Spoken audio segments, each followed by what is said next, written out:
Hola, mujerita. Hola, mujer. ¿Qué talito? Alhamdulillah, I am okay. I've never heard this one before. Ketalito. What? I don't think it's grammatically correct. Don't Ketal, check but it like on a me. cute one, a smaller one for babies, maybe. It's a baby ketal, hey? Yes. Yes. You're being very creative with your Spanish. Do you think when I have a little baby toe, I will just add ito to everything? That can work, I think. Yeah. Do you want carotito? Yes. Eat this tomatito. Not bad. Anyways, how are you, mujer, though? Alhamdulillah, I'm okay. A little bit tired today, long day at work, so my energy level is not exactly high, but it's still okay, manageable. Okay, I can work with Yeah, that. I would assume you have a higher energy level. Only assuming. Correct me if I am mistaken. I just drank coffee, so yes, my energy level are high. I also, last week, experienced enlightenment, like small micro enlightenment. So I am a bit enlightened. So I feel good. Even though I feel bad today, as I have been enlightened, I feel good. Wow, you've reached that level of enlightenment. Amazing. Yeah. Enlightenment. Even when you're feeling bad, you're still feeling good. Nice. I mean, no. But I see Okay. the bigger picture. I see the bigger picture. Okay, your attitude is like Alhamdulillah, basically now. Yeah. Okay, you are on the right path. But it's very far from Islam, though. You think? Okay, let's just wait and see. Why are you feeling enlightened? I don't know. I was even asking my friend, why do you think something changed or something? I was in Greece last 2 weeks. I was in Greece. It was a very good time. I worked on many things. I went there to work on my art, which is more difficult in itself than I expected. And then it occurred that I had so much work to do on my self-confidence and self-reliance and just feeling good in my body and I don't know, being alone, being creative, so much shit that somehow it just concluded, all went good, and I let go of so many things. Of okay, my art doesn't have to be great. Okay, I can be an artist and just call myself like that, and who's gonna stop me? Okay, I can accept praise, or okay, I can try to sell that. And I was just letting go things, letting. I'm sorry, Moher. I would like you to slow down because now I think we're talking about the pillars or the foundation of this enlightenment you're feeling. You think? Now you're defining it, like how it's happening exactly. Like what kind of attitudes are you having these days that make you feel enlightened? So tell me about these attitudes, like how you're thinking more slowly so that, maybe I can be inspired a little bit or something. Aw. Yeah. Wow, becoming cheeky, mujer. I feel it's a very, very weird and awkward feeling, but I think the feeling that describes it the best is positive. I feel positive. I feel hopeful. Okay. Nice. I lied to myself long enough that I actually believe in the manifesting of my job right now, and I'm like, okay, great. November, latest January. It's coming. Perfect. Wow. I have nothing to worry about. My life is beautiful. I also started feeling, I want you to know that it didn't come from me. It came from somewhere outside. I had nothing to do with it. I feel just blessed with this. Started to feel gratitude on a regular basis. Multiple times a day, I would just feel so grateful for things that I was, of course, grateful for before, but I didn't stop to notice and think about them. And I think one of the reasons is I am just super, super lucky and super blessed. I mean, I was in Greece with my best friend and my boyfriend. it's something that like not doesn't happen to everyone. Like it was really, really special. And I was like, it hit me, I guess. And now I even like, I'm here and I'm like, wow, so good to be in Poland. And also so good I don't have to stay here for now. Like, it's so nice that I can like breathe it in, visit, and then just come back to Switzerland. I don't know. It's weird. It's very strange. I don't know how to behave feeling optimistic. Like every 10 minutes or so, like negativity will come and be like, oh, what is happening? And then it feels like nothing. Okay. Gonna be positive again, I Okay. guess.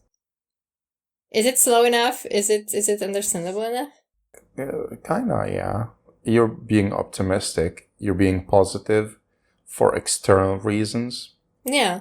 You think they are external reasons. So maybe that trip, what happened during that trip, made you feel this way. Lesson learned. Go to Greece sometimes with your best friends and boyfriends. Yeah, exactly.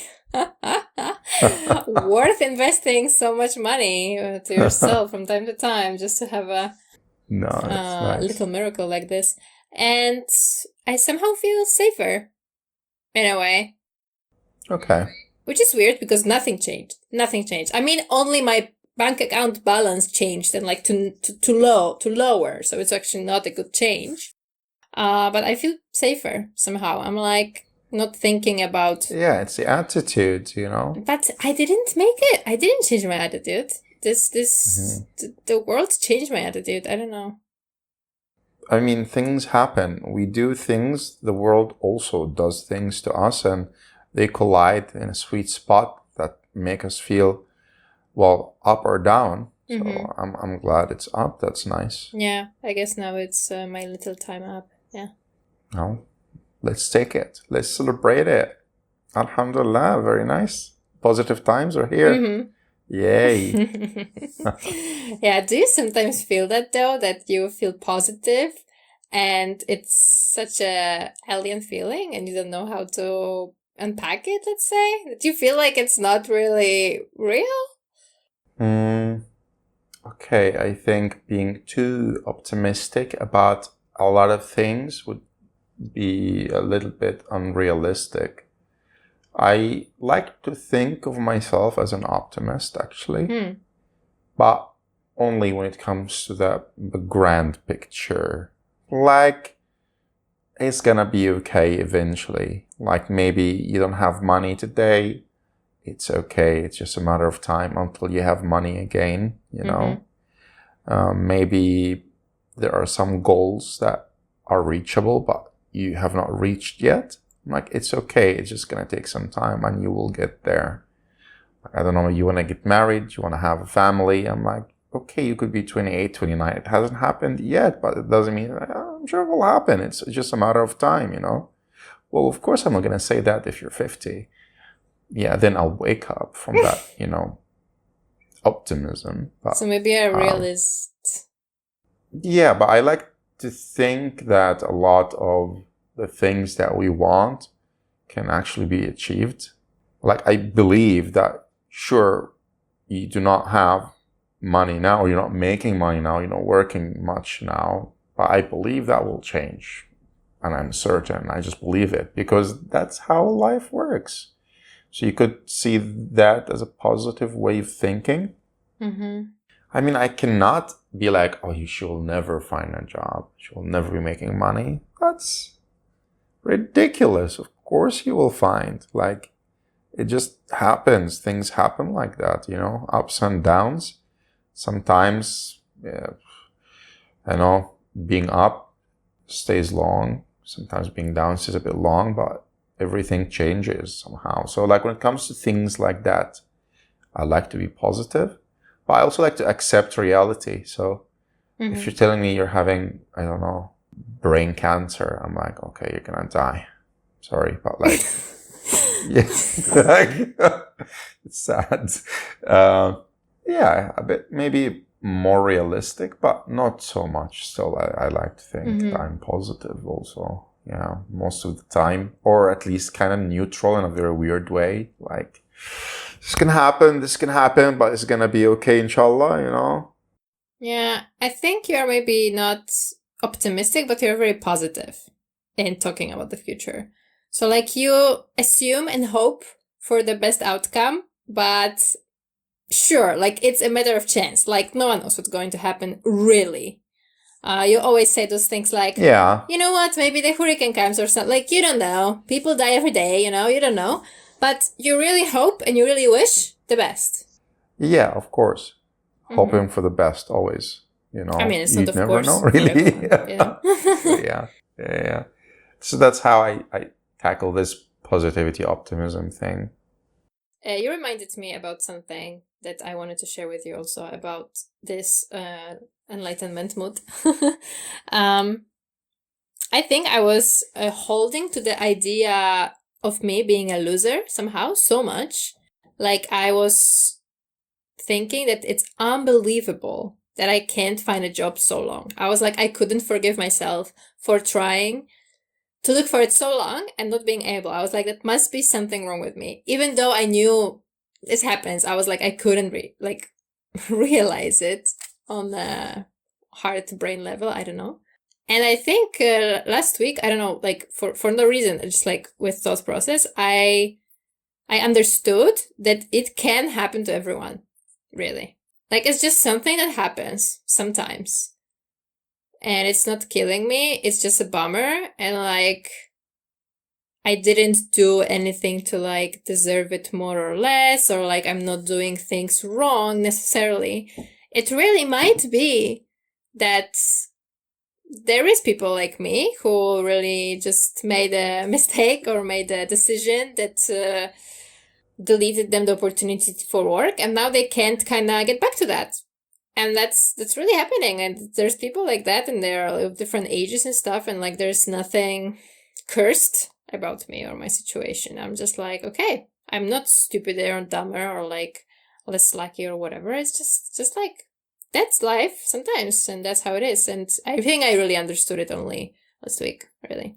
Okay, I'm glad that you reached an understanding and you're feeling, you know, healthier about this whole unemployment thing. That's good.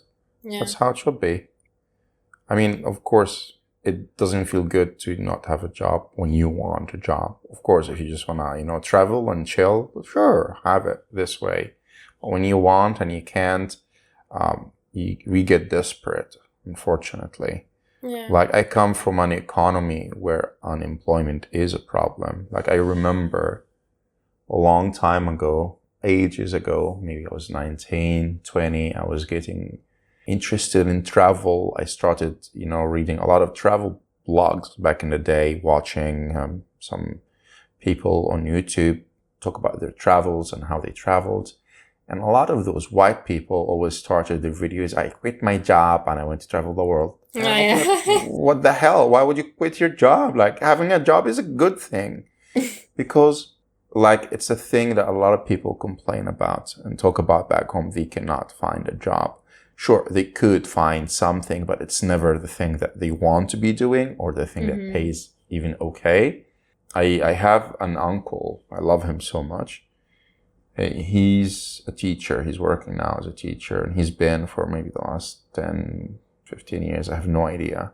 He had finished university and he was unemployed for years. He did a bunch of different odd jobs, like selling things, even on the street, working in a store, blah, blah, blah.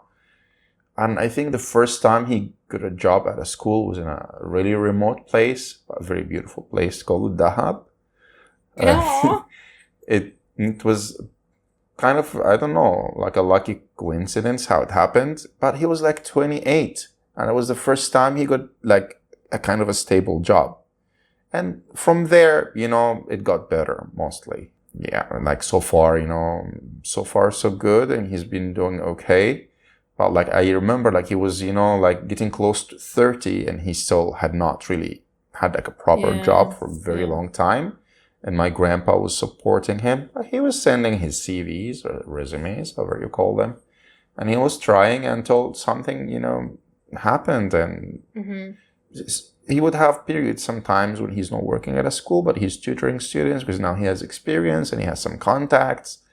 But, you know, he was basically your age and he still hadn't landed his first job. Yeah. Can you imagine? You know? So that's just a a different reality from a different country. And so like I never really, or back then, I never really understood why anybody would be like quitting their jobs to be spending their savings. But of course now I have a better idea how or where these people come from and about their economies, the realities, the job markets there, etc. So sure, maybe in your industry, they have X number of positions and they're all taken. So you can't really do much. I mean, it's that's what I mean. Like, I need to really expand my thinking to a broader reality, as you said, because there's different realities. And I think it was a bit of a curse, like in a good thing, like a curse of success, because you say you have an uncle, so even like an older person than you, I assume, or a person you respect. Yeah. Well, me in my family, there's not a single person that is not successful in their profession. In a big, like 50 people, I mean, for you maybe it's not big, but 50 people family, everyone worked their asses off until they had a respectable, good money, like everyone is well off, doing careers and stuff like this. Everyone. I think it was just hard because I didn't have people like that whom I thought would understand me in this. And I didn't have this understanding for myself because I don't think people in my family look down on me. No, they understand it. They're like, oh, Adriana, calm down. It's a hard economy. It's different times. You don't have to work. Just rest. Maybe you need rest. Maybe it's a sign from the world. Like, just chill and stuff like this. But I am like, I can't forgive myself because I never saw a person like this. And to top that, no one that I respected in my life was ever in this situation. So, it was a learning curve for sure. Yes, nice, Tamam. I'm glad you're learning it. It's good. It doesn't mean we stop. Like, of course, we have to keep trying until something happens. Yeah, that's the thing. Like, if I need a job, I'm not going to stop. I will just keep trying until, I get one. It could take time. I don't control how much time it will take, unfortunately. It's really beyond my reach. Yeah. But inshallah, Moher, again, as usual, hoping for the best. Eventually, at the end of the tunnel, there is a job. Not the light of a train hitting you, a job that you like and that you will enjoy. Yeah.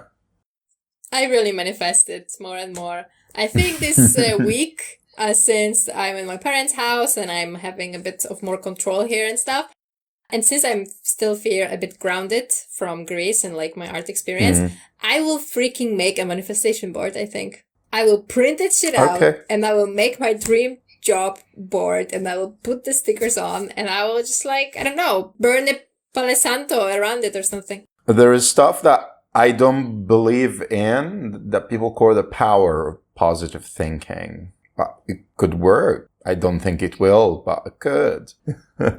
Never try, never know. Yeah. They could be right for all we know. You could ask people that you know to pray also for me. I will take it. Sure, I'll pray for you personally. But you don't have good steaks with God. You don't... Come on. I will just have better steaks and then we'll do the deed. You kill some tanks and... Oh, come on. It's a game. That's not how it works. It's a game. That's not jihad. That's true. The age of jihad. Dun, dun, dun, dun. So, Moherita, what have you prepared for our beautiful listeners of fun podcasting, not so serious topics? I have prepared very, very fun bits today. We haven't tried it yet. There is a podcast that I listen with Sergi sometimes when we are driving, when he is driving and I'm a princess. And they just read Reddit threads there. And they pick very weird ones. And I thought since we have so many of listeners' questions and problems and everything, maybe we could mix some of the Reddit community into that. And I prepared some Reddit problems. Some problems of people from Reddit that I think would be fun if we tried answering today. Let's start with the first problem, please. Okay. Title. I don't know what to call this situation. So basically, these past few nights, I stay up until about 4 a.m. right in my living room, just scrolling through TikTok and whatnot. I've noticed, though, there's a weird flash that keeps happening in my living room, though. I have no electronics that can cause it, but it's a weird white flash that you can't even tell where it comes from. It's kind of like when you take a picture of your phone with a flash on. It happens sometimes, once or twice. But tonight happened a good 10 times. It happens so quick and random, I can't even tell what it is. I thought it was thunder at first, but it's not rainy in my area right now, and I even went out of my way to double check the weather. I'm so confused. So I came here to see if anyone knew or had an idea about what is happening to me right now. I know it's not in my head either, because my brother and mom has seen it multiple times too. What do I do? Oh, Jesus. It's Jesus? I mean, no, but like, it's very concerning. The brother and mom also had seen it? That's bothering. That worries me. I've never had this in my life. You? Have I ever had that experience of flashing light? Yes, but there was some flashing light. Yeah, I mean, in the storm or like on a party, sure, in a club. There's always a reason why something is happening. And if her mom's seeing it, if her brother is seeing it, that means there is a source. They just need to find the source. But do you think it's like electricity source or something like that? You mean physical? Like, I actually don't quite understand where she sees that light exactly. Is it through the window? No, I think it's just like such a rapid flash that she can't even, or he can't even source the place. My theory is that they're using too much TikTok and their eyes are so tired that, like, sometimes when my eyes are tired, they will go right and left very fast for a split second. Then I know, like, oh shit, I'm very, very tired. My eyes really, really tired. I just, like, I can't, like, you know? And I would imagine that maybe in some people's heads, it is like a flashing light. And I think that's just like your eyes not being able to stand it any longer. I have had my own eyes cause something like a flashlight, yes. I understand that. What? Yeah, totally. When you move your eyes fast, you kind of have a flashing light. Kind of, but not really.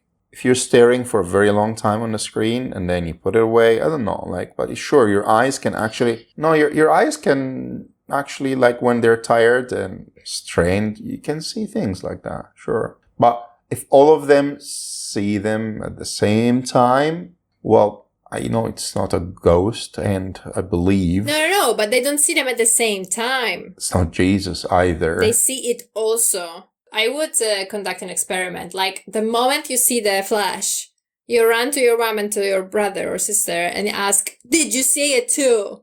So if the flash happened exactly the same time, sure, there's something wrong with the house. It's probably haunted or something like that. You move out. But if they're like, oh, wow, what you're talking about, it means that you are just of one blood and your eyes are equally tired. I agree that's with you, how yeah. tiredness happens in your head. Nothing magical, nothing weird. Sure, you should be worried because you're screwing your eyes. It's too much TikTok. Yeah. Okay, solved. Would you like to do the honors of reading number 2? Yes, I just clicked the link and they deleted it. So I'm very glad I took the screenshot before. Okay. All right. So my ex cheated on me and now I kind of like the idea.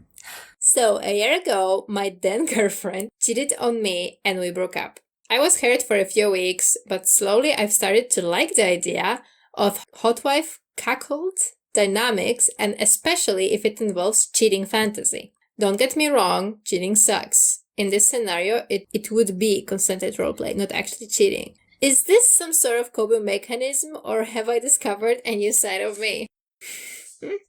Very interesting. I would I would go for both. Mm. It's a coping mechanism. Mm-hmm. It's a kind of trauma, maybe, that he's coping with through this dynamic, and somehow that dynamic became a source of joy. It's like, the other side of the coin kind of thing. And so far he's doing it as a fantasy, role play thing. It's not really like trying to find someone who would actually cheat on him or would do it with other people. Exactly. So, he definitely discovered a new side of him through a coping mechanism. That's how I see it.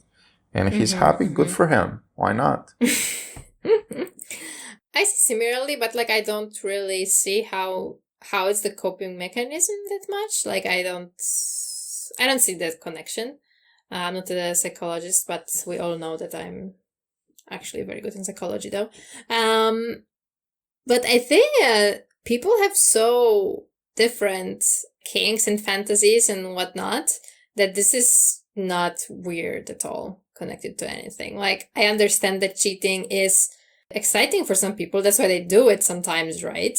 So why wouldn't, especially if it's not real cheating? Mm. So yeah, I think it is just a new side of this person, I would say. Well, an inspiring thread. Yeah. There was a TV show I was watching, and there was this old married couple. Old midlife, long married couple. And they, for every Valentine's Day, they would role play strangers. Mm. They would meet and pretend they don't know each other. Then they would pretend like they're cheating on their spouses being there, Well, that's role play. And then she actually got upset because she was like, "Oh, why you're not with your wife?" And then he said, "Well, she's not half as beautiful as you." And then she got upset. She was like, "I'm your wife."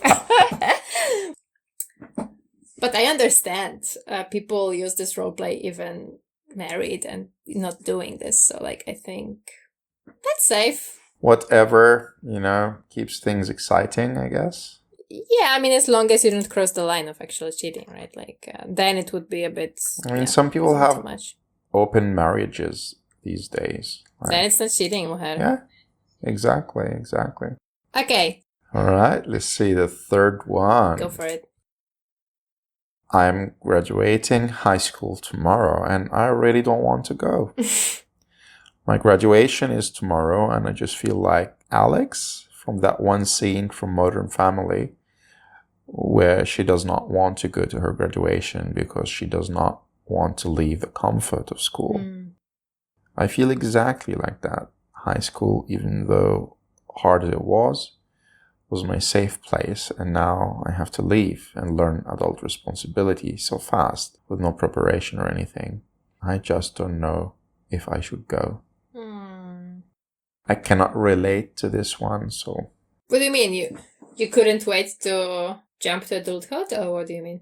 No, like, we did not exactly have high school graduation parties, and high school never mattered so much. But like university graduation, that's what matters. I don't really remember my graduation days or anything, but I do remember this threat of, it was such a nice little path as long as you're studying, and then boom, there's nothing there. Yeah, as long as you're still studying, you're still a student, so it goes all the way to university, and yeah, once you're done in your 20s, that's when, adult life starts. Yeah. I did not go to any graduation ceremony, even at university. I was busy. I have no time for that stuff. I was already facing adult life responsibilities. That's why. However, if I was to give a piece of advice, I would say just go. There is so many situations in life that you really don't want to go, but there is no threat in it. No real threat. So it's actually an opportunity, I think, for you to face it. Yeah. Whether they go to the party or not, they're still graduating. Yeah. Yeah, it doesn't matter. It doesn't matter. You will face your problem, and it will help you go through the process. Like, no matter how long you're gonna avoid it, it will stay with you, and you'll have to face it at some point. So better go. Think about something else. I don't know, read a book through it or anything. Live the experience. Yeah, it is scary. It is terrible, but like, as this person said, I have to do it. And yes, it's true. You have to do it. Great. I actually remember that when I was graduating from my art school, this is the time I started having problems with my emotions. I became a bit depressive and scared. And this was the first time I went to therapy. I remember it was like 2 days before my graduation, and I was just there on the chair crying. I don't want to go. I was like, I don't want to go. Like, it's so terrible. I just don't want to go. Like, let them be there. Like, I don't fucking care. I can't do this anymore. Blah, blah. I can't go. And she listened. And she said, I understand you don't want to go, but do you know what you have to do? And I was like, I have to go. And she said, yeah. I was like, fuck. And I did. And I went. And it was terrible. It was really shit. It was the worst. I was very dissociated. They were mean to me, on the professors and stuff. But well, I did it. Okay. I'm glad. I hope it's uplifting. Question. Do girls find it more attractive if a man is with a pretty girl? That question is totally for you, Moher. What's up with that? This question always bothered me. I'm like, do they?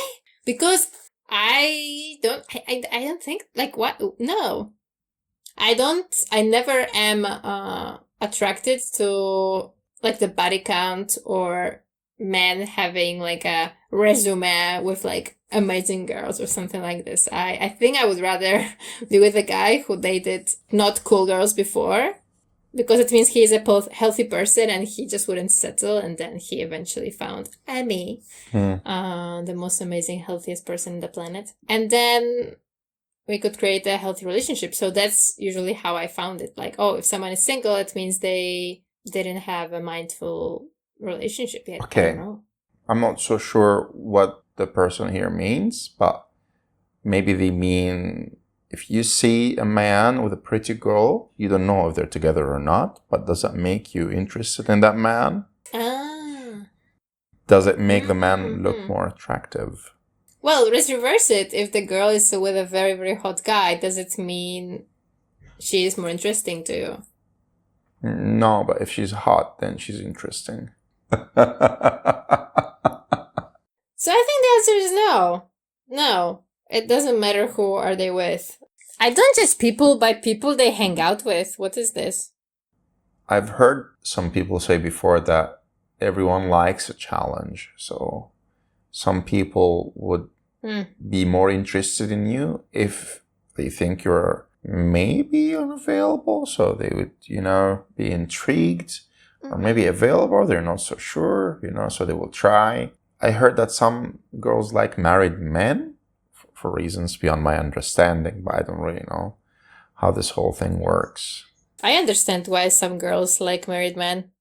Why? Like, a married man means that he committed and he is adult and he is ready to be serious and to be responsible and everything. And at the same time, if he cheats, that means that that makes the girl that he cheats with so important, because he breaks such an important vow. So that's why. Well, then the answer is yes. Instead of pretty girl, wife.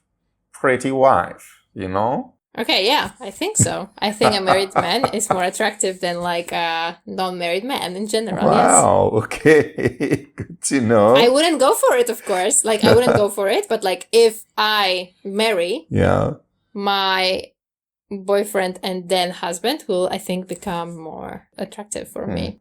Like, it's hot for me that, like, someone wants to commit so much and they wearing a ring and everything. I'm like, wow. Okay. That's a lot. That's a lot. Interesting. Good to know. Why? Because that means married men actually have to, work hard to stay out of trouble. Oh, yeah. So, yeah. Oh, yeah. I gotta be prepared, So. mentally. So, yeah, good to know. Of course. That if I ever get married. Just take the leap. Take the leap. Okay. Problem. I didn't say thank you, feel embarrassed, and I don't know what to do with it. I had to take a bus today. I saw it already standing at the bus stop, so I started running towards it, and the bus driver waited for me. I entered and didn't say thank you to him. And he said, thank you? 3 times. And I thanked him.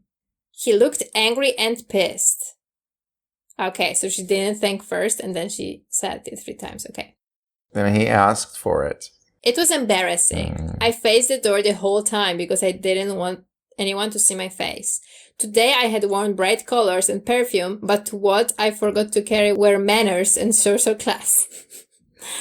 Also sad. I'm not able to express feelings and gratitude easily. When I say I love you to someone, I'm cringing all the time inside, but I still do it to make other people feel good. I learned social manners, but I say thanks or sorry with a lot of anxiety and stutter. I'm so shy to the point that it's difficult for me to talk or even say good things like thanks. I know what I did was wrong. When it was my time to get off the bus, I told the bus driver, thank you very much and apologies. He didn't care or he didn't listen. It's been hours and I've canceled plans with friends because I'm not feeling good inside and I'm feeling nauseous because of the overthinking. Wow. Wow. Well, definitely overthinking. Yeah. I feel sorry for this person. She did well. She said thanks and apologies at the end. That's more than enough in my book.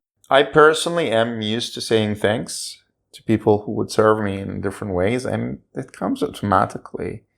Kind of, like I don't even think about it. It's like, thanks. Yeah, but we don't have social anxiety like this person describes. Yeah. Just saying anything, like mortifying. Yeah, I don't even think about it. So yeah, that's social anxiety is a thing, and yeah. Of course, like there's no advice here that one could say besides that you've done well. Good job, kid. You don't need to do more than that. Good therapy probably is a good idea also. Probablemente. I tell you what, like I went to therapy and still... It's a process. Trust the process. Take your time. Patience is key. And always, inshallah. I would say, first of all, I wouldn't cancel plans. This person said, like, I cancel plans, I can't stop thinking about it, I feel nauseous and stuff. No, you would if you were feeling bad. I would, but recently I'm really trying to put myself out of comfort, I feel bad, but I know that it is a bit illogical. I can live through that. Oh my God, what's happening here? Do you know what I have been doing? I have been allowing myself to cancel plans. But that's good, because that's what you need. You inspired I'm a lazy me. bot. I'm a lazy bot. I started using it as an excuse, and it made me lazier and, like, passive. So, like, I shouldn't. Like, and especially then when I go and I don't cancel plans, it lifts me up. It's good for me, Today I didn't feel my best, but I didn't cancel talking to you. And I'm very happy. But I was tempted. If you know you have social anxiety, don't cancel plans because of other social anxiety, because this is just gonna be a loop. And what, you're never gonna talk to people again? Fair. Try to face it, I think. And tell it to other people. Go to the party and be like, oh my God, what did I do today? I was done with tell you a story. And then people are gonna be like, hey, don't worry, it's not a biggie, Fair. I agree. I mean, some people might think it's too much and leave you alone, but we learn this way also. So keep showing up until people get it and everybody gets over it. And that will probably help make that anxiety a bit less, at least. I hope so. But yeah, of course, therapy is... it sounds like a teenager to me, which is... I just feel very sorry for those people. I'm assuming it's a young person as well, yeah. Yeah. It's such a difficult time to be alive, being like 14 or something. Like, I do feel sorry for those people. When I stay home during one of these long weekends and I don't go out much or at all, let's say if I stayed home for 3 days or 4 days, and when I go out, I feel awkward when I make eye contact with people. And I usually am comfortable making eye contact with people. Yeah, you get unused to that. Yeah, quickly it happens. I feel weird very quickly around people. So yeah, you actually gotta keep putting yourself out there. Otherwise, things just go bad. Yeah. True. It's like a muscle. It's weird. It feels really strange. Unfortunately. Keep practicing. Keep flirting. Keep having those fantasies about like cheaters being cheaters. Be brave. Be brave to live. Whatever floats your boats. Exactly. All right. Let's wrap it up. It was Rahman and Adriana for you. Thank you so freaking much. Let's wrap it up.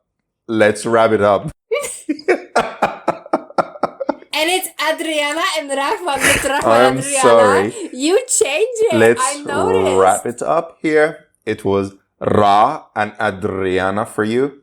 Thank you so freaking much for listening. You can email us at hola mujers@gmail.com or not. Who cares? Thank you, Adriana, for podcasting with me today and for hosting this lovely night as usual. Stay strong, mujer. Ciao. Ciao, ciao.